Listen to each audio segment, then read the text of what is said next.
المنار المنار المنار المنار المنار المنار المنار اے امین علم و فن، اے حکمتوں کے انجمن، تجھ پہ نازاں ہے چمن، تجھ پہ نازاں ہے چمن۔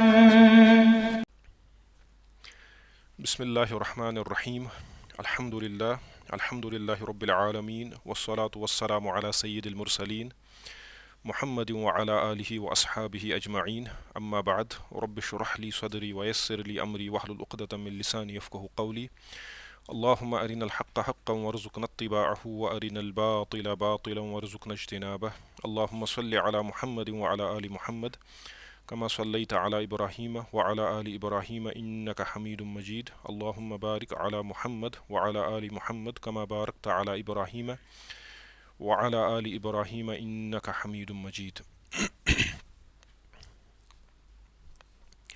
پچھلی کلاس میں ہم نے البسملۃ اور الحمدللہ اس پہ بات کی تھی، اور ہم نے کہا تھا پچھلی کلاس میں کہ ہم انواع الابتدا پہ بات کریں گے، لیکن اس پہ پھر پچھلی کلاس میں بات نہیں ہو پائی تھی، تو آج ہم ان چیزوں پہ بات کریں گے۔ ایک، انواع الابتدا، جب ہم ابتدا کرتے ہیں کسی کام کا، یا خصوصاً یہاں پہ تصنیف و تالیف کا، تو ابتدا جو ہوتی ہے وہ دو طرح کی ہوتی ہے، انواع الابتدا، اس پہ بات ہوگی اختصار سے۔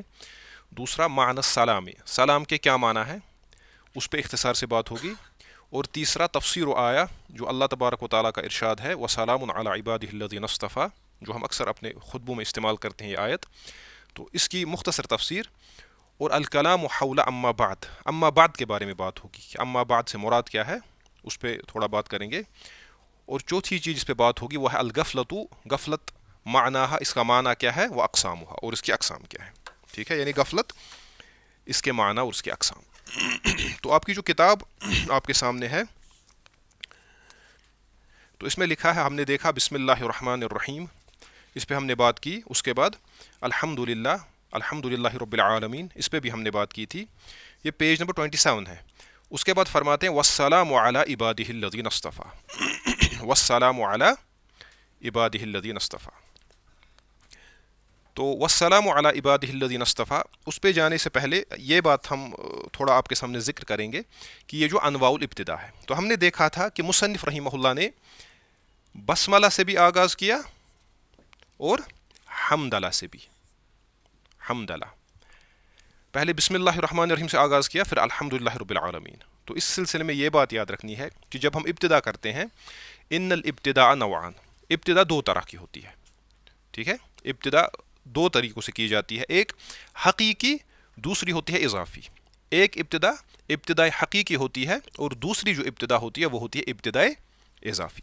حقیقی ابتدا سے مراد ہے وہو الابتدا، یہ وہ ابتدا ہے بما تقدم امام المقصود، جو بات شروع کرنے سے پہلے جو آپ کا مقصود ہے، مثلا ہمارے یہاں مقصود کیا ہے، مقصود ہے کتاب کا جو متن ہے، کتاب کا جو متن، اس کو پڑھانا، اس کو لکھنا، وہ مقصود ہے۔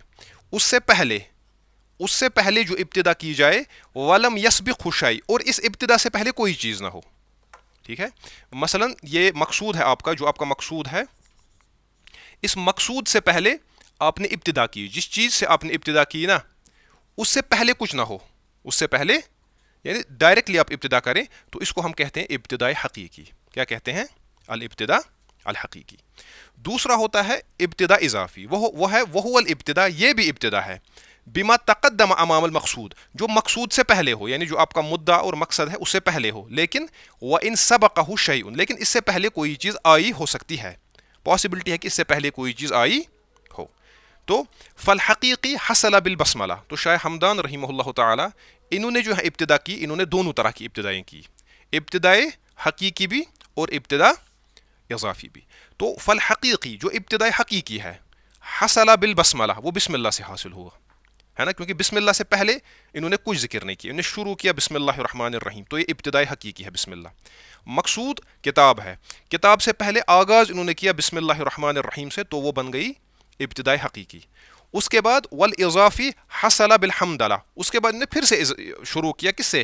الحمدللہ سے. تو وہ بھی ابتدا ہے لیکن وہ ابتدا اضافی ہے. کیوں؟ کیونکہ اس سے پہلے انہوں نے بسم اللہ الرحمن الرحیم کو لایا ہے. تو بسم اللہ الرحمن الرحیم سے پہلے چونکہ کچھ نہیں ہے، وہ مقصود سے پہلے انہوں نے ڈائریکٹ لایا، اس کو ہم کہتے ہیں یہ ابتدائے حقیقی. الحمدللہ سے بھی انہوں نے پھر آغاز ہی کیا، لیکن اس سے پہلے چونکہ بسم اللہ آ چکا ہے اسی لیے ہم اس کو کہتے ہیں یہ بھی ابتدائی ہے، لیکن ابتدا کیا ہے؟ اضافی ابتدا. ٹھیک ہے. تو شاہ ہمدان رحمہ اللہ تعالیٰ انہوں نے ان دونوں چیزوں کو جمع کیا. دیکھیں علمی نقطے ہیں، بظاہر اگر کوئی عام انسان اس کو پڑھے گا اس لے گا نہیں یہ ایسے ہی ہے، الل ٹپ کام نہیں ہے. شاہ ہمدان صاحب نے جب بھی لکھا ہے تو ان کے ذہن میں یہ چیزیں ہیں کہ میں جب بسم اللہ لکھ رہا ہوں تو میں اس سے ابتدائی حقیقی کر رہا ہوں، پھر جب میں الحمدللہ لا رہا ہوں تو میں اس سے ابتدا اضافی کر رہا ہوں. اور میں ایسا کیوں کر رہا ہوں؟ دونوں لانے کی کیا مجبوری ہے؟ کیونکہ اللہ تبارک و تعالیٰ نے قرآن کریم میں ایسے ہی کیا ہے. بسم اللہ الرحمن الرحیم سے قرآن کی ابتدا حقیقی ہوتی ہے اور الحمدللہ رب العالمین سے ابتدا اضافی ہوتی ہے. ٹھیک ہے. تو یہ مسئلہ ہے. تو اس کے بعد مصنف فرماتے ہیں، مصنف یعنی حضرت امیر کبیر رحمہ اللہ تعالی فرماتے ہیں والسلام، پس سلام ہو علی عبادہ، اس کے بندوں پہ. پس سلام ہو کس کے بندوں پہ؟ اللہ کے بندوں پہ. الذین اصطفیٰ، جن کو اس نے چنا. ٹھیک ہے. جن کو مصطفیٰ بنایا، جو چنے گئے، جن کو اختیار کیا گیا، جس کو نے چوز کیا، آن دی چوزن پیپل. اللہ کی سلام ہو کن پہ؟ اللہ کے ان بندوں پہ جو منتخب ہیں، جو منتخب اللہ ہے، منتخب اس کے بندے ہیں، جو چنے گئے بندے. ٹھیک ہے. تو سلام کے کیا معنی؟ اس پہ طویل باتیں ہیں، میں نے آپ کو اس سے پہلے بھی بتایا، ہم بڑا اختصار یہاں کر رہے ہیں. تو السلام، سلام کے معنی آپ لے لیں بمعنی تسلیم، سلام کے معنی میں، تسلیم کے معنی میں، یعنی اللہ سلام بھیجتا ہے ان پہ. ٹھیک ہے. تو یہ ایک وہ تحیہ، اور یہ تحیہ ہے سلامتی، سلام جو آپ کرتے ہیں، یعنی اللہ ان پہ سلام بھیجتا ہے. او یا اس کا معنی یہ بھی بیان کیا گیا ہے سلام کا، او بمعنی سلامت من النقائص، یعنی اللہ تبارک و تعالیٰ ان کو عیوب اور نقائص سے پاک رکھے، ان بزرگوں کو، ان برگزیدہ ہستیوں کو جن کو اللہ نے کیا کیا؟ جن کو اللہ نے چنا. ٹھیک ہے. تو یہ ہے وسلام علی عبادہ الذین اصطفیٰ. اب اس سے کون لوگ مراد ہیں؟ حضرت شاہ ہمدان رحمہ اللہ تعالیٰ نے جب یہ عبارت استعمال یہاں پہ کی والسلام علی عبادہ الذین اصطفیٰ، اس میں عباد الذین اصطفیٰ سے کون سے لوگ مراد ہیں؟ حضرات انبیاء کرام، یعنی اللہ تبارک و تعالیٰ کے نام سے شروع، تمام تعریف اللہ تبارک و تعالیٰ کے لیے ہے جو تمام عالمین کا رب ہے، اور اس کے ساتھ اللہ تبارک و تعالیٰ کی سلامتی ہو، اللہ کی سلام ہو ان لوگوں پہ جن کو اس نے چنا. اور اس میں سب سے پہلے جو آتے ہیں وہ کون آتے ہیں؟ حضرات انبیاء کرام رضوان اللہ تعالیٰ علیہم اجمعین. کیوں؟ کیونکہ انبیاء کرام ہی وہ لوگ ہیں. ہم اللہ کی حمد کے بعد پیغمبروں پہ درود و سلام کیوں بھیجتے ہیں؟ وجہ یہ ہے کہ یہی وہ لوگ ہیں جو اللہ تبارک و تعالیٰ کے حقیقی تعارف کا اصل ذریعہ ہمارے سامنے ہے. 2 منٹ کے لیے اگر آپ انسانی تاریخ سے حضرات انبیاء کرام علیہم السلام کو نکالیں تو یہ جو پوری انسانیت ہے یہ اندھیرا ہے. یہاں آپ اور کچھ نہیں، یہاں اندھیرا ہے. جو امام ابن تیمیہ رحمہ اللہ نے ایک جگہ لکھا ہے، وہ فرماتے ہیں کہ دنیا میں جو بھی خیر ہے وہ بالواسطہ یا بلا واسطہ انبیاء کرام کے ہی ذریعے سے انسانیت کو ملا ہے. ٹھیک ہے. تو اس پہ ایک اچھی کتاب اگر آپ دیکھنا چاہیں، عربی میں بھی کئی کتابیں ہیں لیکن اردو میں ایک اچھی کتاب ہے مولانا ابوالحسن علی ندوی صاحب کی. ٹھیک ہے. تو یہ میں نام اس لیے لے رہا ہوں کہ آپ اردو میں دیکھیں ان کتابوں کو، آپ جائیں ان کو خریدیں، لائبریریز میں دیکھیں. تو اس کتاب کا نام ہے منصب نبوت. بڑی اہم کتاب ہے. وہ کچھ لیکچرز مولانا ابوالحسن ندوی صاحب نے دیے تھے تو ان کو آپ دیکھیں. 200-300 صفحات کی کتاب ہے.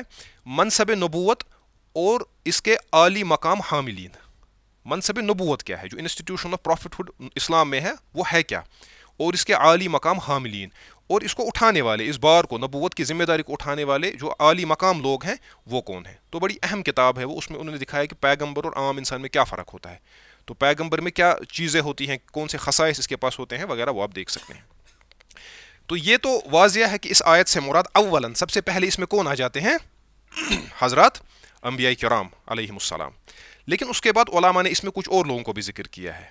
دیکھیں ہم کچھ تفاسیر دیکھتے ہیں انہوں نے کن کو ذکر کیا ہے. امام ابن کثیر رحمہ اللہ فرماتے ہیں، جو بڑی ہی متداول تفسیر ہے، اور جتنے بھی مسلمانوں کے یہاں جو جماعتیں پائی جاتی ہیں، جتنے بھی مکتب فکر پائے جاتے ہیں، تمام کے یہاں اس کو ایک اعتبار حاصل ہے. بڑی اہم تفسیر ہے، تفسیر معصور ہے. امام ابن کثیر رحمہ اللہ فرماتے ہیں قال الثوری، امام سفیان ثوری، اس کو اکثر لوگ سوری پڑھتے ہیں لیکن یہ کیا ہے؟ ثوری، سا پہ زبر ہے.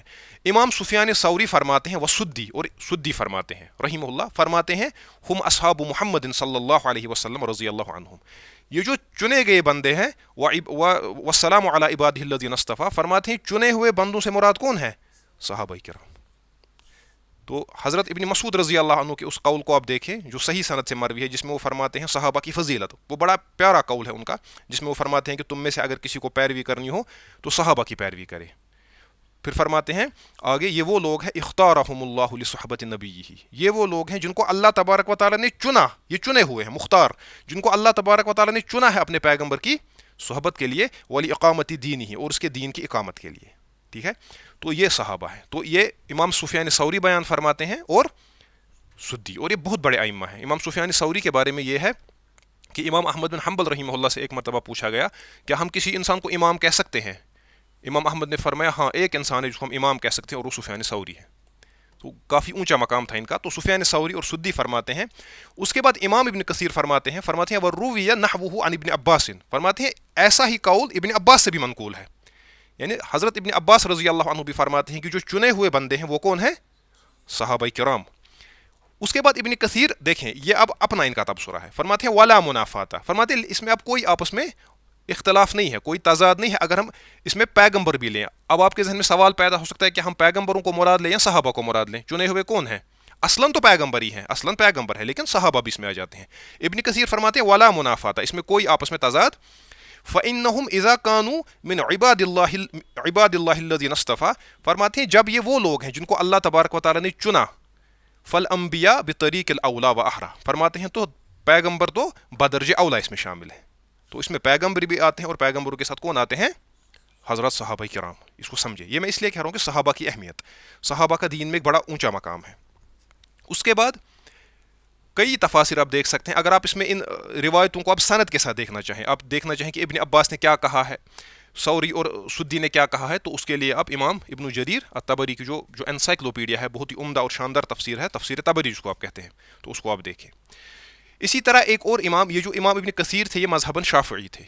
اس کے بعد ایک اور امام گزرے ہیں، لگ بھگ دیکھیں یہ آپس میں معاصر ہیں. ابن کثیر دمشق میں تھے اور ابن جزئی جو تھے یہ اندلس میں تھے، اسپین، جس زمانے میں اسپین میں مسلمانوں کی حکومت تھی. تو لگ بھگ معاصر تھے. 774 میں ابن کثیر کی وفات ہوئی، 741 میں ابن جزئی تھوڑا سینئر ہے ان سے. تو ابن جزئی جو تھے مالکی تھے، بہت بڑے امام گزرے ہیں. ان کی یہ جو تفسیر ہے التسہیل علوم التنزیل، بہت ہی عمدہ تفسیر مانی جاتی ہے. ٹھیک ہے، اور وہاں اس سائڈ سے عرب میں بھی اس کو کافی پڑھا جاتا ہے، اس کے ساتھ اعتنا برتا جاتا ہے. تو امام ابن جزئی رحمہ اللہ فرماتے ہیں قال ابن عباس، ابن عباس رضی اللہ عنہ فرماتے ہیں یعنی بعبادہ الذین اصطفى الصحابہ، فرماتے ہیں اللہ تبارک و تعالیٰ کی مراد ان بندوں سے جن کو اس نے چنا. اس سے کون مراد ہیں؟ صحابہ. واللفظ، فرماتے ہیں جو لفظ ہے عبادہ الذین اصطفى، واللفظ یعم الملائکۃ، فرماتے ہیں یہ جو لفظ یہ عام ہے، یہ اس میں ملائکہ بھی آ جائیں گے. حضرت جبریل اس میں آئیں گے. حضرت جبریل تو چنے ہوئے بندے ہیں، ان کی بہت زبردست فضیلت ہے. فرماتے اس میں ملائکہ بھی آ جائیں گے. والانبیاء، اور کون آئیں گے؟ انبیاء. والصحابہ، اور کون آئیں گے؟ صحابہ. والصالحین، اور کون؟ صالحین. ٹھیک ہے، تو نیک لوگ بھی ظاہر سی بات ان کو اللہ تبارک و تعالیٰ اپنی عبادت کے لیے چنتا ہے. تو یہاں پہ اصل جو میں چیز کہنا چاہتا ہوں وہ یہ ہے کہ صحابہ کرام کا ایک مقام ہے دین میں. تو ہمارے یہاں بدقسمتی سے یہ ایک مسئلہ کھڑا ہو گیا، جب سے سوشل میڈیا آیا تب سے صحابہ کی ذاتوں کو ڈیبیٹیبل بنایا جا رہا ہے. یعنی افسوس کا مقام یہ ہے کہ کسی زمانے میں یہ بحثیں شیعہ اور سنیوں کے درمیان، اہل تشیع اور سنی حضرات کے درمیان یہ بحثیں ہوتی تھی. وہ صحابہ پہ اعتراضات کرتے تھے اور ہم جوابات دیتے تھے. وہ صحابہ کے بارے میں تاریخ سے وہ کیڑے نکال کے لاتے تھے اور ہم پھر اس کو صفائی کرتے تھے، جیسا کہ تاریخ میں آپ کو یہ چیز ملے گی. لیکن جب سے سوشل میڈیا کا مسئلہ ہوا تب سے بدقسمتی سے اہل سنت کے لوگ ہی صحابہ کے عیب چینی کر رہے ہیں اور سوشل میڈیا پہ اس کو ڈال رہے ہیں. یعنی تاریخ کو اس لیے کھنگالا جا رہا ہے اہل سنت کی طرف سے کہ صحابہ میں کوئی غلطی مل جائے ہم یہ ثابت کریں کہ صحابہ معصوم نہیں تھے، یہ دیکھو ان کی غلطی ہے. پھر یہاں سے ایک طبقہ وہ پھر صحابہ کا دفاع کرتا ہے. تو بہرحال یہ it's a sorry state of affairs, بدقسمتی کا مقام ہے. صحابہ کا مقام یہ ہے کہ میں نے اس سے پہلے بھی کہا کہ صحابہ کو ہم معصوم نہیں مانتے. صحابہ معصوم نہیں ہیں، لیکن صحابہ کے بارے میں علماء نے کہا تھا ان سے اگر غلطیاں بھی ہوئی ہیں، اجتہادی خطائیں تھیں یا باقی خطائیں تھیں، ان کے بارے میں ان کو کیا کیا جائے گا؟ ان کو بند رکھا جائے گا، ان کو زیادہ روایت عوام میں خصوصاً نہیں کیا جائے گی. یہ علمی بحثیں کتابوں میں رہیں گی. تو جب اس کو لایا اپنی سوشل میڈیا پہ اور ہر کوئی انسان جس کو استنجا کے مسائل بھی معلوم نہیں ہے وہ صحابہ پہ جرحیں کر رہا ہے، جی فلاں صحابی سے یہ غلطی ہوئی تھی، فلاں صحابی سے یہ غلطی ہوئی تھی. اور مسئلہ یہ کہ صبح اس نے پچھلے 40 دن سے فجر کی نماز نہیں پڑھی ہے. تو بہرحال اس چیز کو دیکھنا چاہیے. تو اسی لیے میں نے مناسب سمجھا کہ صحابہ کے بارے میں ہمارے علماء کیسے چیزوں کو دیکھتے ہیں. ٹھیک ہے، تو یہ ہے اس آیت کی اختصار کے ساتھ تفسیر. تو اگر کوئی آپ سے پوچھے وسلام علی عبادہ الذین اصطفیٰ تو اس سے مراد حضرات انبیاء کرام ہیں, صحابہ ہیں, اور پھر اس میں ملائکہ بھی آ جاتے ہیں. ٹھیک ہے, تو یہ ہے والسلام علی عبادہ الذین اصطفیٰ. اس کے بعد آپ اپنی کتاب دیکھیں, اس کے بعد حضرت شاہ ہمدان رحمہ اللہ تعالی, اس میں تو نہیں ہے آپ کی اس کتاب میں, لیکن جو میرے پاس جو نسخہ ہے اس میں ہے اما بعد. کیا ہے اما؟ تو یہ آپ اکثر استعمال کرتے ہیں, اما بعد, اما بعد. تو اما بعد کیا ہے؟ اما بعد کا مطلب ہے اب اس کے بعد. کس کے بعد؟ آئی بعدما تقدم من الحمد وغیرہ, یعنی بسملہ اور حمدلہ کے بعد اب میں کیا کہنا چاہتا ہوں. یعنی جب آپ کہتے ہیں نا, آپ کہتے ہیں الحمدللہ رب العالمین والصلاۃ والسلام علی سید المرسلین, پھر آپ کہتے ہیں اما بعد, یعنی اب اس کے بعد جو کچھ میں نے کہا, اللہ کی تعریف کی, پیغمبروں پہ صلاۃ و سلام بھیجا, اب اس کے بعد میں کچھ کہنا, اب میں اپنے مقصود کی طرف آ رہا ہوں. تو اما بعد. تو اس کے بارے میں خطیب الشربینی رحمہ اللہ فرماتے ہیں جو اما بعد ہے یہ ہے کیا. فرماتے ہیں وہذہ الکلمۃ, یہ ایک کلمہ ہے, یؤتی بہا, جس کو ہم لاتے ہیں. کیوں لاتے ہیں؟ للانتقال من اسلوب الی آخر, ایک اسلوب سے دوسرے اسلوب کی طرف جب ہم جاتے ہیں, اب ہم اپنا اسلوب چینج کر رہے ہیں. ٹھیک ہے, مثلا آپ نے کہا الحمدللہ رب العالمین, اللہ پہ اللہ کی تعریف کے بعد پیغمبروں کا آپ نے ذکر خیر کیا. اب اما بعد, اب آپ اپنے اسلوب کو چینج کریں, اب آپ دوسری چیز کی طرف آ رہے ہیں. ٹھیک ہے, تو اکثر علماء یہی کہتے ہیں کہ جو اما بعد ہے یہ ایک اسلوب سے دوسرے اسلوب کی طرف جب آپ منتقل ہوتے ہیں تب یہ لایا جاتا ہے. اگرچہ بعض نے اس پہ سوال بھی اٹھایا, مثلا شیخ عثیمین نے اس پہ سوال اٹھایا ہے, لیکن اکثر علماء نے اس چیز کو ایسے ہی بیان کیا ہے کہ یہ ایک اسلوب سے دوسرے اسلوب کی طرف منتقل ہوتے وقت استعمال کیا جاتا ہے. اس کے بعد امام خطیب الشربینی رحمہ اللہ فرماتے ہیں ولا یجوز الاتیان بها فی اول الکلام, کہتے ہیں کلام کے آغاز میں اما بعد کہنا جائز لغت کے اعتبار سے. یعنی آپ آئیں گے اما بعد, تو عجیب لگا, اما بعد کس کے بعد؟ کچھ تو پہلے کہنا ہے نا. تو اس لیے فرماتے ہیں کلام کو شروع کرنا اما بعد سے صحیح. ہاں, حکم کیا ہے اب اس کا شرعی طور پہ؟ وَيُسْتَحَبُّ الْإِتْيَانُ بِهَا, اس کو کہنا اپنے فی الخطب, اپنے خطبوں میں, والمکاتبات, جو آپ لکھیں گے اپنے لیٹرز میں, اپنے کلام میں یا اپنے خطبوں میں, اس کو کہنا مستحب ہے, سنت ہے. اسی لیے شاہ ہمدان صاحب نے بھی اس کو لکھا ہے. ٹھیک, کیوں؟ اقتداء برسول اللہ صلی اللہ علیہ وسلم, رسول اللہ صلی اللہ علیہ وسلم کی پیروی میں, کیونکہ رسول اللہ صلی اللہ علیہ وسلم اپنے خطبوں میں اما بعد کا استعمال کیا کرتے تھے. اس کے بعد خطیب شربین رحمہ اللہ فرماتے ہیں وقد عقد البخاری لها بابا فی کتاب الجمعۃ, فرماتے ہیں امام بخاری نے اس پہ باب قائم کیا ہے اما بعد پہ. یہ آپ کو معلوم ہے, اما بعد پہ امام بخاری نے باب ہی قائم کیا ہے کتاب الجمعہ. آپ بخاری کو کھولیں, کتاب الجمعہ دیکھیں, وہاں باب ہے اما بعد کے بارے میں. فرماتے ہیں امام خطیب شربینی رحمہ اللہ وذکر فیہ احادیث کثیرہ, اور امام بخاری نے اس میں کئی حدیثوں کو ذکر کیا ہے, بہت ساری حدیثیں ذکر کی ہے. تو بخاری میں آپ گھر جائیں, بخاری کو کھولیں, کتاب الجمعہ نکالیں, باب نمبر غالباً 29 ہے, اگر میری یاداشت میرا ساتھ دے رہی ہے, باب نمبر 29. دیکھیں کیسے باب ہے اس میں. صحیح البخاری آپ نے کھولی, کتاب الجمعہ, باب 29, باب کیا ہے؟ باب من قال فی الخطبۃ بعد الثناء اما بعد, یہ باب کا نام ہے. امام بخاری بڑے فقیہ تھے, بڑے فقیہ, یعنی اس میں انہیں 5-6 حدیثیں لائی ہیں, زیادہ ہی ہوں گی. وہ کئی مسئلے نکال سکتے, لیکن باب دیکھیں کیا قائم کیا. باب من قال, باب اس بیان میں, من قال, جس نے کہا, فی الخطبۃ, خطبے میں, بعد الثناء, اللہ کی تعریف کے بعد کیا کہا؟ اما بعد. پھر اس پہ طویل بحثیں ہیں اما بعد, آپ حیران ہوں گے. اس میں ایک کتاب ہے 200 صفحات کی کتاب ایک ہے, وہ اسی موضوع پہ اما بعد. ٹھیک ہے, ایک عالم نے, اگر آپ کو چاہیے مجھے بتانا, میں آپ کو بتاتا ہوں اس کا نام, اما بعد کے موضوع پہ. پھر اس میں بحث ہے کہ سب سے پہلے تاریخ میں جملہ کس نے کہا. ایک روایت ہے حضرت داؤد نے بھی, تو بہرحال وہ اس تفصیل میں ہم نہیں جائیں گے. ٹھیک ہے, اچھا اب دیکھیں امام ابن ملقن رحمہ اللہ اما بعد کے بارے میں کیا فرماتے ہیں. امام ابن ملقن رحمہ اللہ یہ ابن حجر عسقلانی کے استاد ہیں. ان کی بخاری پہ شرح ہے, وہ 30-40 جلدوں میں چھپی ہے ریسنٹلی, التوضیح, صحیح بخاری کی شرح. بہت بڑے امام ہیں, یعنی انہوں نے اتنی کتابیں لکھی ہیں, ایک لائبریری نے کھڑا کر رکھی ہے. فرماتے ہیں رواہ عنہ, رسول اللہ صلی اللہ علیہ وسلم سے روایت کیا ہے اما بعد کو 35 صحابیا, کتنے؟ 35 صحابہ نے, 35 صحابہ نے اس کو کیا کیا ہے, اما بعد کو روایت. فرماتے ہیں عددتہم فی کتاب, جن سب کا میں نے ذکر کیا, ان کو میں نے گنا ہے ان 35 کو, کس میں؟ اپنی کتاب. اس کتاب کا نام ہے الاشارات الی ما یتعلق بالمنہاج من الاسماء والمعانی واللغات. یہ کتاب کا نام ہے الاشارات. تو اس میں امام ابن ملقن رحمہ اللہ نے ان 35 صحابہ کا کیا کیا ہے, ذکر بتایا ہے, کون صحابی کس نے روایت کیا وغیرہ وغیرہ. ٹھیک ہے, تو یہ ہے اما بعد. ٹھیک, اس کے بعد حضرت شاہ ہمدان رحمہ اللہ تعالیٰ فرماتے ہیں, تو یہ اس کتاب کا پہلا فارسی جملہ ہے. فرماتے ہیں بدان ای عزیز. یہ فارسی ہے. اب بس اتنا فارسی, پھر سے عربی پہ آئے ہیں, آگے چل کے پھر ساری فارسی ہے. تو فرمایا بدان ای عزیز. بدان کا مطلب ہے جان لے, جان لے اے عزیز. دیکھ کتنا پیار بھرا خطاب ہے کشمیری کے لیے, جس کے لیے بھی لکھا. تو یہ جو بدان ای عزیز ہے, اس سے پتہ چلتا ہے کہ یہ جو عالم ہے جو آپ کو کچھ بتانا چاہتا ہے یہ کتنا شفیق ہے آپ کے لیے. دائی کا اسلوب یہی ہوتا ہے, یہ آپ کو پیار سے مخاطب کر رہا ہے, پہلے ہی بڑے پیار سے آپ سے بات کر رہا ہے. تو یہ جو طریقہ ہے یہ آپ کو ملے گا سیدی امام غزالی رحمہ اللہ کے یہاں بھی. اگر آپ ان کی کیمیا سعادت دیکھیں گے اس میں بھی انہوں نے کئی جگہ پہ لکھا ہے بدان ای عزیز, اے عزیز جان لے اس بات کو. تو یہی ہمیں جب ہم نے الاصول الثلاثہ پڑھی تھی تو وہاں پہ بھی یہ تھا نا, کیا تھا ادھر, یہاں پہ ہے بدان, وہاں پہ کیا ہے اعلم, جان لے. ٹھیک ہے, الاصول الثلاثہ میں شیخ محمد ابن عبد الوہاب رحمہ اللہ نے انہوں نے بھی یہ اسلوب اختیار کیا. تو اس کا مطلب یہ جو شفیق علماء ہیں ان کے یہاں یہ چیز رائج ہے. تو اس میں تھا اعلم رحمک اللہ, جان لو اللہ تم پہ رحم کرے. تو شاہ ہمدان رحمہ اللہ فرماتے ہیں بدان ای عزیز, اے عزیز جان لے. اس کے بعد دعا, جس طرح الاصول الثلاثہ میں دعا تھی رحمک اللہ, اللہ پہ رحم کرے, تو انہوں نے دعا کیا کی, یہ بڑی اہم ہے چونکہ حضرت شاہ ہمدان صاحب جو تھے یہ بہت بڑے صوفی تھے.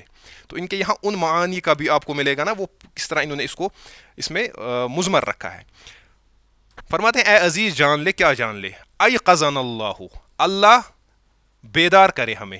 اللہ کیا کرے, اللہ بیدار کرے ہمیں, و ایاک, اور آپ کو, یعنی اللہ ہم سب کو اور آپ کو بیدار کرے, عن سنۃ الغفلۃ, غفلت کی نیند اور غفلت کی اونگ سے.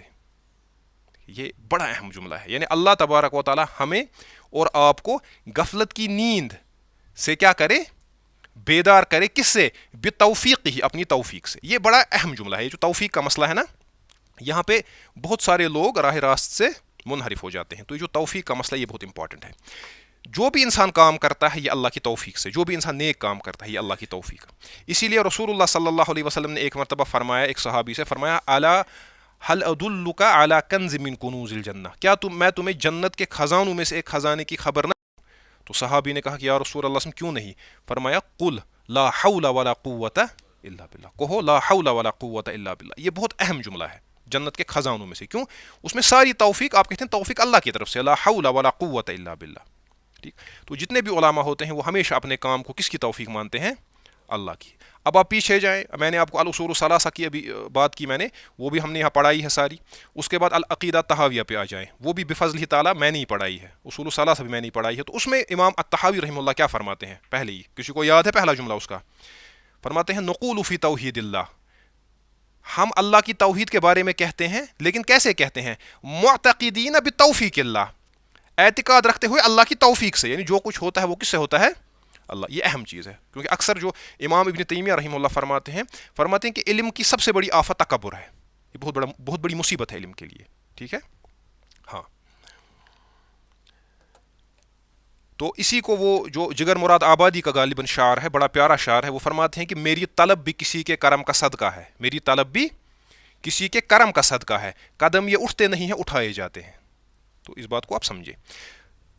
تو اس میں جو یہ مسئلہ ہے, یہ جو ایقظنا اللہ, اس کا مطلب ہے بیدار ہونا, یقظہ. ٹھیک ہے, یقظہ. تو یقظہ جو ہے اس کے بارے میں امام ابن القیم رحمہ اللہ نے, اگر آپ مدارج کو دیکھیں گے, مدارج میں آپ کو ملے گا ایک, یہ ابتدا میں یہ آپ کو ملے گا, ابن القیم رحمہ اللہ نے مدارج السالکین میں جو سلوک والے جو لوگ ہیں, یعنی اللہ کا قرب حاصل کرنے والے جو لوگ ہیں, ان کے منازل کو ابن القیم نے ذکر کیا ہے. مثلا منزلۃ التوبہ ایک منزل ہے, منزلۃ التوکل ایک منزل ہے, منزلۃ التفویض ایک منزل ہے, منزلۃ الانابہ منازل ہے, اسٹیٹس, جس میں ایک انسان جب اللہ کی طرف جب وہ جاتا ہے اپنے روحانی اعتبار سے, یعنی اپنی تربیت کے اعتبار سے. تو لیکن اس کے آغاز میں امام ابن القیم رحمہ اللہ فرماتے ہیں اول منزل فی منازل العبودیہ, اول منزلۃ, ان منازل میں سے جو اللہ کی طرف جو جاتے ہیں, جو اسٹیشنز ہیں, پہلی جو منزل ہے وہ کیا ہے, منزلۃ الیقظہ, وہ ہے دل کی بیداری, دل کا بیدار ہونا خواب غفلت سے, خواب غفلت سے جاگنا. تو یہی لفظ انہوں نے استعمال کیا, ایقظنا اللہ, ایقظہ, ایقظہ یوقظ ایقاظ, بیدار کرنا کسی کو, یقظہ کہتے ہیں بیداری. تو اللہ تبارک و تعالیٰ آپ کو اور ہم کو کس سے بیدار کرے, غفلت کی اونگ یا غفلت کی نیند سے. تو غفلت کسے کہتے ہیں, غفلت کہتے ہیں, امام الفیومی رحمہ اللہ فرماتے ہیں الغفلت, غفلت کے معنی کیا ہیں, غیبت الشیء عن بال الانسان, انسان کے دماغ سے کسی چیز کا اوجل ہو جانا, چلے جانا, وعدم تذکرہ لا, اور انسان کو وہ چیز یاد نہ رہنا, اس کو کیا کہتے ہیں؟ غفلت. لیکن وقد استعمل فی من ترکہ اہمالا و اعراضا, کہتے ہیں لیکن اس کا استعمال اب ہوتا ہے جب انسان جان بوجھ کے بھی ایسا کرے. غفلت تو انسان کو ہوتی ہے, یعنی آپ کے ذہن سے کوئی چیز اوجل ہو گئی, آپ کے ذہن سے کوئی چیز چلی گئی, لیکن فرماتے ہیں ایک ہو گیا چلا جانا, دوسرا ہو گیا انسان جان بوجھ کے ایسا کرے, غافل ہو جائے اور اس چیز کو اہمال کرے, اعراض کرے اس چیز سے. ٹھیک ہے, تو یہ غفلت کی تعریف ہے. علامہ جرجانی رحمہ اللہ نے کتاب التعریفات میں اس کا ذکر پہلے بھی آیا تھا, انہوں نے ایک دو ڈیفینیشنز بیان کی ہیں, بڑی اہم ہیں. فرماتے ہیں الغفلت, غفلت کیا ہے؟ خود جو انہیں اپنی تعریف ہے امام جرجانی کی, فرماتے ہیں متابعۃ النفس علی ما تشتہی, یہ بہت اہم ہے, یہ اصل میں غفلت کا نتیجہ ہے فائنلی. فرماتے ہیں غفلت کیا ہے؟ متابعۃ النفس, نفس کے پیچھے چلنا, اپنی باغ دوڑ کس کے حوالے کرنا؟ نفس کے پیچھے چلنا, بما تشتہی, جو چیز وہ مانگے اس کو وہ دے دینا. یہ اصل میں یہی غفلت کا نتیجہ ہے نا. جب انسان غافل ہو گیا تو اس کے بعد اپنے نفس کے پیچھے وہ چلا جاتا ہے. اس کے بعد فرماتے ہیں امام الجرجانی رحمہ اللہ, وقال سہل, امام سہل بن عبداللہ التستری رحمہ اللہ فرماتے ہیں الغفلت, غفلت کیا ہے؟ ابطال الوقت, وقت کو برباد کرنا, وقت کو برباد کرنا, بالبطالۃ, یعنی بیکاری میں. اگر بطالہ کہیں گے با پہ زبر تو ہو گیا بہادری, بالبطالہ, یہ بطالہ ہے, یعنی وقت کو بیکار ضائع کرنا, یہ بھی غفلت ہے. یہ تو غفلت ہے نا, یہی غفلت ہے. یعنی جس مقصد کے لیے آپ کو اللہ نے بھیجا تھا, اللہ سے آپ غافل ہیں. اور یہ صوفیہ کے یہاں بڑا اہم مسئلہ ہے, آپ کا دل ایک مرتبہ بھی اللہ سے غافل نہیں ہونا چاہیے. جس طرح رسول اللہ صلی اللہ علیہ وسلم کے بارے میں آئے, حضرت عائشہ رضی اللہ عنہ بیان فرماتی ہیں کان یذکر اللہ فی کل احیانہ, رسول اللہ صلی اللہ علیہ وسلم ہمیشہ اللہ کو یاد کیا کرتے تھے, ہمیشہ, ہر وقت. اور اس لیے جو حضرات انبیاء کرام ہوتے ہیں ان کے جو دل ہوتے ہیں وہ نیند میں بھی بیدار ہوتے ہیں. رسول اللہ صلی اللہ علیہ وسلم نے فرمایا نا کہ تنام عینی ولا ینام قلبی, میری آنکھیں آرام فرماتی ہیں, دل مبارک آرام کیوں؟ وہ اللہ کے ساتھ جڑا ہوا ہوتا ہے. تو یہ بہت اہم مسئلہ ہے. ٹھیک ہے, تو غفلت, تو فرماتے ہیں اب دیکھیں, اب اگر ہم اپنے آپ پہ اس کا اطلاق کریں گے, ابطال الوقت, ہم کتنا وقت ضائع کرتے ہیں بالبطالہ, فضول کاموں میں, بیکاری میں. تو یہ دوسری ڈیفینیشن غفلت کی ہے, یہ لگ بھگ قریب المعنی سارے ہیں, نتیجہ سب کا ایک ہی ہے. وقیلا, کہتے ہیں یہ بھی کہا گیا ہے, ایک قول یہ بھی ہے, الغفلۃ عن الشیء, غفلت کسی چیز سے غافل ہونا کیا ہے؟ ہی اللہ یخطر ذالک ببالہ, وہ یہ ہے کہ اس چیز کا آپ کے ذہن میں خیال نہ آئے, اس چیز کا آپ کے ذہن میں خیال نہ آئے. تو اس سے مراد یہاں پہ یہ ہے, حضرت شاہ ہمدان رحمہ اللہ تعالیٰ جب یہ لفظ غفلت سے بیداری کا ذکر کرتے ہیں, یعنی غفلت سے بیداری کا مطلب ہے کہ اللہ تبارک و تعالیٰ سے غافل ہونا, اپنے انجام سے غافل ہونا, اور جو آخرت کا جو گھر ہے, اصل جو انسان کا کیا ہے انجام, اس سے غافل ہونا. تو اللہ تبارک و تعالیٰ اس غفلت کی نیند سے ہم سب کو کیا کرے؟ بیدار کرے. تو یہ شاہ ہمدان صاحب رحمہ اللہ, انہوں نے دعا کی ہے, تو ہم اس پہ کیا کہیں گے؟ ہم اس پہ آمین نہیں کہیں گے. ٹھیک ہے, تو اللہ تبارک و تعالیٰ اس دعا کو قبول فرمائے ہمارے حق میں بھی. تو یہ جو غفلت ہے یہ بڑا مہلک مرض ہے. اللہ تبارک و تعالیٰ نے قرآن میں بار بار اس کی مذمت فرمائی ہے. مثلا سورۃ الاعراف میں فرماتے ہیں وَلَا تَكُن مِّنَ الْغَافِلِينَ, غافلوں میں سے ہرگز نہ ہونا. یا اسی طرح یہ آیت اس میں بڑی اہم ہے. ایک ہو گیا آپ خود بھی غافل نہ ہو جائیں, وہ تو معلوم ہی ہے, غافل تو آپ کو نہیں ہونا ہے, لیکن سورۃ الکہف کی آیت نمبر 28 میں فرمایا وَلَا تُطِعْ مَنْ أَغْفَلْنَا قَلْبَهُ, اس کی اطاعت نہ کرنا. ایک ہو گیا آپ خود غافل ہو جائیں, نہیں, بلکہ وَلَا تُطِعْ, اس کی اطاعت نہ کرنا, کس کی؟ من اغفلنا قلبه عن ذکرنا, جس کا دل ہم نے اپنی یاد سے غافل کر دیا ہے. واتبع هواه, اور وہ اپنے نفس کے پیچھے چل رہا ہے. جب غافل ہو گیا تو نفس کے پیچھے ہی جائے گا. وکان امره فرطا, اور اس کا جو کام ہے یا اس کے جو معاملات ہیں وہ حد اعتدال سے تجاوز کیے ہوئے ہیں. تو پتہ چلا کہ غفلت جو ہے, اس کے بعد پھر غفلت کی قسمیں ہیں. تو ایک ہے الغفلہ العارضہ, یہ ہر انسان کو ہوتی ہے. عارضی طور پہ غافل ہوتا ہے انسان, پھر اس کو یاد آتا ہے کہ میرا مقصد کیا ہے, میرا رب کون ہے, تو یہ اس سے یہ متنبع ہوتا ہے. دوسرا ہے الغفلۃ المتکررہ, یہ ہے جو کنٹینیو جس کو غفلت رہے, اکثر اوقات میں غافل رہے, لیکن کبھی کبھی لیکن اس کو شعور پیدا ہو کہ میرا کوئی خدا ہے جس کو مجھے کیا کرنا ہے, جس کو راضی کرنا ہے, جس کی عبادت مجھے کرنی ہے. تو پہلا جو ہے یہ مومن کو ہوتا ہے الغفلۃ العارضہ, عارض ہوتا ہے, کہتے ہیں عارضی طور پہ, عارضی طور پہ مومن غافل ہو سکتا ہے, ہوتا بھی ہے. اور اگر اتنی غفلت تو انسان کے لیے نعمت ہی ہے, کیونکہ اگر یہ غافل نہ ہو تو اس کو یہ ڈپریشن کا شکار ہو سکتا ہے. اگر یہ مسلسل اس کو استحضار رہے آخرت کا, قیامت کا, تو اس کو پرابلمس ہو سکتی ہیں ایک مومن کو. تو اسی لیے اللہ نے اس کے لیے غفلت, کبھی بیوی بچوں کے ساتھ یہ کھیلتا ہے, کبھی یہ سیر سپاٹے کے لیے نکلتا ہے, تو کبھی غافل ہوتا ہے. لیکن یہ وہ غفلت نہیں ہے کہ پھر یہ حرام کا ارتکاب کرے, نہیں, تو یہ غفلت عارضہ ہے, یہ مومن کو ہو سکتی ہے. دوسرا ہے غفلت متکررہ, بار بار غفلت انسان کو ہو, اکثر اس کا حصہ غفلت میں ہی گزرے, پھر کبھی کبھی اس کو ہوش آئے تو چلے اب مجھے مسجد کی طرف جانا ہے, اب میرا کوئی خدا ہے. تو یہ مومن کا مسئلہ علماء کہتے ہیں کہ اکثر منافقین کا معاملہ ہے, نسأل اللہ العافیہ والسلامہ. ٹھیک ہے, تو یہ ہم اپنے آپ کا خود بھی یہاں پہ احتساب کر سکتے ہیں. اور تیسرا ہے الغفلۃ التامہ, یہ ہے مکمل, انسان پوری طرح سے غافل ہے. تو یہ کفار اور جو ان کے چیلے چانٹے ہوتے ہیں یہ ان کا مسئلہ ہے, جو کافر لوگ ہیں. ٹھیک ہے, تو جو مستقل طور پہ غافل ہوتے ہیں, تو یہ ہے. تو ہم اللہ تبارک و تعالیٰ سے, حضرت شاہ ہمدان رحمہ اللہ جب ہم سے کہتے ہیں کہ ہم اللہ سے دعا کرتے ہیں کہ وہ ہمیں غفلت سے بیدار کرے, تو اس میں یہ ساری غفلتیں شامل ہیں. ٹھیک ہے. تو یہ جو غفلت ہے اس کے بارے میں مولانا مودودی نے بڑی پیاری بات بیان فرمائی ہے. آپ دیکھیں تفہیم القرآن میں مولانا فرماتے ہیں, اس کو اگر آپ دیکھیں گے بڑے عام انداز میں مولانا مودودی صاحب نے اس کو بیان فرمایا ہے. فرماتے ہیں یہ یاد خدا سے غفلت ہی ساری خرابیوں کی جڑ ہے. اصل پرابلم یہی ہے, جو بھی پرابلم, اور اسی بات کو امام غزالی نے احیاء العلوم میں جا بجا ذکر کیا ہے. غفلت, آپ دیکھیں غفلت پہ انہوں نے اکثر مقامات پہ لکھا ہے.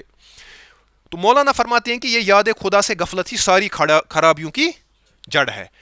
اب دیکھیں تین باتیں مولانا نے لکھی ہیں. فرماتے ہیں اگر انسان کو یہ یاد رہے کہ وہ آزاد نہیں ہے بلکہ ایک خدا کا بندہ ہے, یہ اگر انسان کو یاد رہے, ایک وہ آزاد نہیں بلکہ ایک خدا کا بندہ ہے, اور وہ خدا اس کے تمام اعمال سے باخبر ہے. دوسرا, وہ خدا تمام اعمال سے کیا ہے, باخبر, اور اس کے سامنے جا کر ایک دن اسے اپنے اعمال کی جواب دہی کرنی ہے. تو ایک کہ وہ آزاد نہیں بلکہ ایک خدا کا بندہ ہے, دوسرا اور خدا کے اس کے تمام اعمال سے باخبر ہے. تمام اعمال سے کون باخبر ہے, اور اس کے سامنے جا کر ایک دن اسے اپنے اعمال کی جواب دہی کرنی ہے. دیکھیں تین چیزیں, ایک خدا ہے یہ خود مختار, دوسرا خدا اس کو دیکھ رہا ہے مسلسل, تیسرا اسی خدا کے سامنے جس کے سامنے اس کا سارا ریکارڈ ہے اس کے سامنے اس کو جواب دہی کرنی ہے. یہ ساری چیزیں اگر یاد رہے تو وہ کبھی کسی گمراہی و بد فعلی میں مبتلا نہ ہو, ہے کہ نہیں, وہ کبھی مبتلا نہیں ہوگا. اور بشری کمزوری سے اس کا قدم اگر کسی وقت پھسل بھی جائے, بشری کمزوری سے اگر کبھی اس کو سلپ ہو بھی جائے, یہ غافل ہو بھی جائے, تو ہوش میں آتے ہی وہ فوراً سنبھل جائے گا. تو ہوش میں آ کے وہ کیا کرے گا, وہ فوراً سنبھل جائے گا. ٹھیک ہے نا. تو یہ اہم بات ہے. تو اسی لیے حضرت شاہ ہمدان رحمہ اللہ تعالیٰ نے اس میں کیا لفظ استعمال کیا, غفلت سے بیداری. یہ بڑا اہم ہے. اس کے بعد حضرت شاہ ہمدان رحمہ اللہ فرماتے ہیں, آپ کے پاس کتاب موجود ہے, یہ فی الحال دعائی کر رہے ہیں ہمارے لیے. فرماتے ہیں وَأَوْصَلَنَا, اور ہمیں اللہ پہنچائے, اور ہمیں اللہ, وصل یصل کے معنی ہے پہنچنا, وصل یصل کے معنی ہے پہنچنا. ٹھیک ہے. اوصل یوصل ایصال کے معنی ہے پہنچانا, اسی سے ہے ایصال ثواب, ثواب کا پہنچانا, پہنچنا اور پہنچانا. تو فرماتے ہیں وَأَوْصَلَنَا, اب کیا ترجمہ ہوگا اس کا, اور ہمیں پہنچائے. کہاں پہنچائے اللہ, ریاض معارف ذاتیہ و صفاتیہ. بڑا پیارا جملہ ہے. اور اللہ ہمیں پہنچائے اپنی ذاتی اور صفاتی معرفت کے باغوں میں. اب دیکھیں یہ خوبصورت ہے, یعنی اگر اس میں ہم بات کریں گے یہ بہت طویل بحث اس پہ ہوگی, کہ اللہ تبارک و تعالیٰ غفلت سے ہمیں نکالے, غفلت سے نکالنے کے بعد ہمیں پہنچائے ان باغوں میں. کن باغوں میں, خود کتنی خوبصورت تشبیہ دی ہے, ان باغوں میں جہاں پہ اللہ تبارک و تعالیٰ کی صفات اور اس کی ذات کی معرفت ہے. اللہ کی ذات, اس کی جو ایسنس ہے, اور اس کی صفات, اس کی جو ایٹریبیوٹس ہیں, اس کی صفات اور اس کی ذات کی معرفت کے باغوں میں ہمیں پہنچائے. یعنی اس کو تشبیہ دی کہ ایک باغ کے ساتھ جہاں ایک انسان جائے گا اور وہاں مختلف چیزیں دیکھے گا اور ان سے لطف اندوز ہوتا رہے گا. ٹھیک ہے. تو دونوں چیزیں استعمال کیا کہ معارف ذاتیہ, معارف الذاتیہ, ایک ذاتیہ اللہ تبارک و تعالیٰ کی ذات کی معرفت, اور اللہ تبارک و تعالیٰ کی صفات کی معرفت, ذاتیہ و صفاتیہ. ٹھیک ہے. ٹھیک ہے. وَأَوْصَلَنَا ریاض معارف ذاتیہ و صفاتیہ, اللہ تبارک و تعالیٰ ہمیں پہنچائے, ہمیں لے جائے اپنی ذاتی اور صفاتی معرفت کے باغوں میں, بقرینہ, اپنی ہدایت اور اپنی مصاحبت سے. یعنی یہ بھی کس کے فضل سے ہوگا, بقرین, قرین کہتے ہیں ساتھی کو بھی. یعنی اللہ تبارک و تعالیٰ ہمیں پہنچائے ان باغوں میں, اپنی ذاتی اور صفاتی معرفت کے باغوں میں, اپنی کس سے, اپنی ہدایت, اپنی رہنمائی اور اپنے ساتھ سے. ٹھیک ہے. یہ بھی ایک دعا ہے, اس پہ بھی ہمیں آمین کہنی چاہیے. اس کے بعد فرماتے ہیں وَرَزَقَنَا, اور دیکھیں یہ بھی بڑا, واللہ اس میں ایک جملہ بڑا اہم ہے. وَرَزَقَنَا, اور اللہ ہمیں عطا فرمائے, وَرَزَقَنَا, اور اللہ ہمیں عطا فرمائے آداب العبودیہ, عبودیت کے آداب. ٹھیک ہے. اس کا مطلب ہے کہ عبودیت کے بھی کچھ آداب ہیں, یہ الٹ اپ نہیں ہے. عبودیت کے کیا ہیں, آداب. عبودیت کے آداب کیسے سیکھے گا انسان, عبودیت کے آداب سکھانے کے لیے ہی پیغمبر آتے ہیں. عبودیت کے آداب سکھانے کے لیے ہی یہ شریعت دی گئی ہے. شریعت جو ہے نا, شریعت جو ساری آپ کی ہے, جو کتاب الطہارہ سے شروع ہو کے کتاب الامامہ العظمیٰ تک پہنچتی ہے, یہ ساری شریعت آپ کو بندگی کے آداب سکھانے کے لیے دی گئی ہے. ٹھیک ہے. تو حضرات انبیاء کرام اسی لیے آتے ہیں. تو اسی لیے امام ابن تیمیہ رحمہ اللہ فرماتے ہیں جو لا الہ الا اللہ محمد رسول اللہ ہے, اس کو کیوں کہا جاتا ہے کہ یہ دین کا خلاصہ ہے. لا الہ الا اللہ کا مطلب ہے کہ اللہ کے سوا کسی کی عبادت جائز ہی نہیں ہے, کسی کی بھی عبادت نہیں. پہلا سوال ہے کہ عبادت کس کی جائے، تو جواب کیا ہے؟ لا الہ الا اللہ. دوسرا سوال ہے کہ عبادت اس کی اب کیسے کی جائے، تو جواب کیا ہے؟ محمد رسول اللہ، جیسے محمد رسول اللہ صلی اللہ علیہ وسلم نے سکھائی.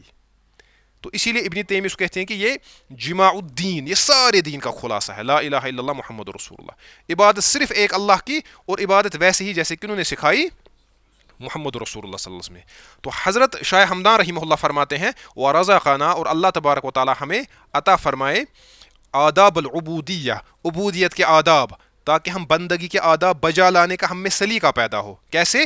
بِالتَّثْبِيتِ ہی. دیکھیں ہر چیز کو کسے ساتھ جوڑ رہے ہیں؟ اللہ کے ساتھ. بِالتَّثْبِيتِ ہی، پہلے کہا بِالتَّوْفِيقِ ہی، اس کے بعد کہا بِقَرِينِ ہی. اب کہہ رہے ہیں کہ اللہ تبارک و تعالی ہمیں آداب بندگی سکھائے بِالتَّثْبِيتِ ہی، اسی کے ثابت قدم رکھنے سے، اسی کی ثابت قدم رکھنے سے. یعنی اگر اللہ تبارک و تعالی ثابت قدم نہ رکھے تو انسان آداب بندگی بجا نہیں لا سکتا ہے. تو یہ بھی دعا ہے.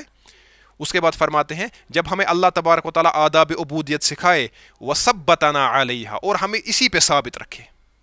اس کا مطلب ہے، اور یہ مسئلہ ہے ہمارے یہاں جو حضرات صوفیہ ہیں رحمہم اللہ، ان کے یہاں بھی چونکہ کئی مقامات ہیں، بہت سارے مقامات، لیکن حضرت مجدد الفسانی رحمہ اللہ فرماتے ہیں جتنے بھی مقامات ہیں، اور مجدد الفسانی کوئی چھوٹی شخصیت، بہت بڑے بزرگ، بہت بڑے مجدد تھے، تو وہ فرماتے ہیں کہ میں نے بہت سارے مقامات دیکھے، یعنی روحانی منازل میں نے طے کیے. فرماتے ہیں فائنلی جب میں سب سے اونچا اوپر پہنچا، سب سے اوپر جا کے مجھے پتا چلا کہ سب سے اونچا مقام جو انسان کے لیے ہے وہ مقام عبدیت ہے.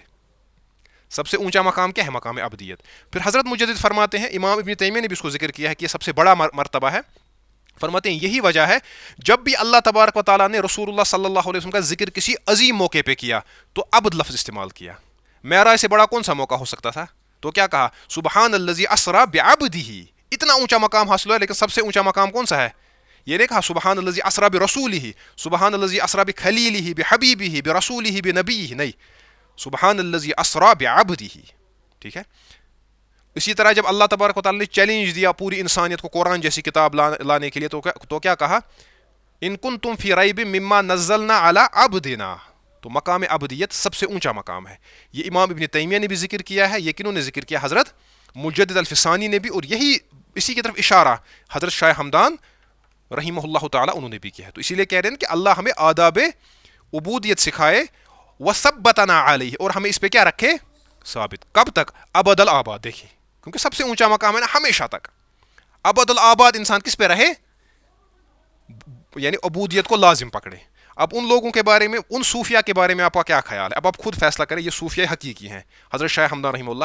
ان صوفیہ کے بارے میں آپ کا کیا خیال ہے جو کہتے ہیں کہ انسان جب کسی مقام پہ پہنچتا ہے پھر اسے تکلیف ساقط ہوتی ہے، پھر اس کو نماز پڑھنے کی ضرورت، عبادات سے وہ آزاد ہو جاتا ہے، پھر وہ قرآن سے استدلال کرتے ہیں وَاعْبُدْ رَبَّكَ، کہتے ہیں کیونکہ اللہ تو کہتا ہے کہ وَاعْبُدْ رَبَّكَ، اپنے رب کی عبادت کرو حَتَّى يَأْتِيَكَ الْيَقِينُ، جب تک تمہیں یقین آ جائے. ہمیں یقین آ گیا تو عبادت سے ہم خارج ہو گئے. ایسی تفسیر کفر ہے. یہاں پہ اجماع ہے علماء کا کہ یقین سے مراد کیا ہے؟ موت. رسول اللہ سے کہا جا رہا ہے کہ آپ تب تک اللہ کی عبادت کرتے جب تک آپ اس دنیا سے، جب تک آپ کا وقت نہ آ جائے اس دنیا سے چلے جانے کا. تو یہ حضرت شاہ ہمدان کہتے ہیں کہ ہمیں عبودیت پہ ہمیشہ قائم رکھے، اور یہ بھی نہیں کہا کہ نعوذ باللہ مجھے خدا بناؤ، نہیں، اللہ کی عبودیت وثبتنا علیہا ابد الآباد، ہمیشہ. لیکن کیسے؟ کون رکھے گا؟ بفضلہ، اپنے فضل سے. اب دیکھیں اس میں عاجزی انکساری ایک ایک حرف سے ٹپک رہی ہے. ابد الآبادی بفضلہ، اپنے فضل سے اللہ ہمیں رکھے اس پہ، و تلطیفی، اور اپنے لطف سے، اپنے لطف، اپنے کرم اور اپنے فضل سے. ٹھیک ہے. تو یہ کچھ سینٹنسز تھے، کچھ جملے تھے جس میں حضرت شاہ ہمدان رحمہ اللہ تعالیٰ نے اس کو کیا کہتے ہیں، اس کو ایز مقدمہ بیان کیا ہے. کیا ہے؟ ہر کتاب کا ایک مقدمہ ہوتا ہے، تو یہ آپ سمجھیے اس کا آغاز ہے، اس کا مقدمہ ہے. تو اس کے بعد انشاءاللہ جو کتاب ہے، ابھی یہاں سے ساری کتاب فارسی میں ہے. اب آپ کو لگ بھگ اس میں کہیں پہ عربی کا جملہ نہیں ملے گا، الا کہ کہیں پہ کوئی ذکر ہو، مثلا التحیات کو انہوں نے ذکر کیا ہے، یا نماز وغیرہ ہوگا، یا درود وغیرہ، تو وہاں پہ ہمیں اس میں مل جاتا ہے کیا؟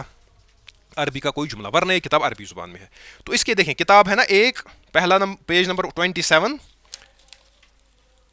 یہاں تک، 27 اور 28 یہاں تک، یہ عقیدے پہ ہے. کس پہ ہے؟ اسی لیے اس کو رسالہ اعتقادیہ کہتے ہیں.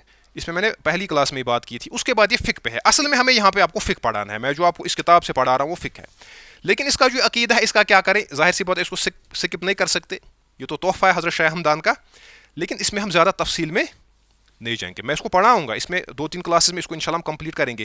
سکپ نہیں کریں گے لیکن تفصیل میں نہیں جائیں گے. ہاں اگر کبھی اللہ نے موقع دیا کبھی مفصل اسی کو پڑھائیں گے, ایز عقیدہ مت المنار میں اسی کو پڑھائیں گے, تو اس میں ہم 2-4 لیکچرز میں اس کو کمپلیٹ کریں گے. تو اس میں اس کے بعد اصل جو ہمارا فوکس رہے گا وہ اس پہ ہے. یہ دیکھیں, یہ جو ہے نا یہاں پہ فصل اول در طہارات و نجاسات.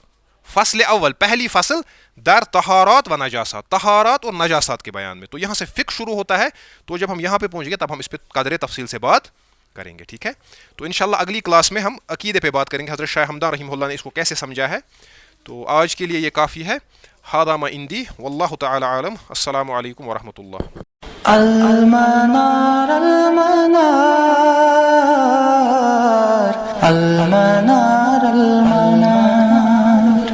المنار المنار المنار المنار.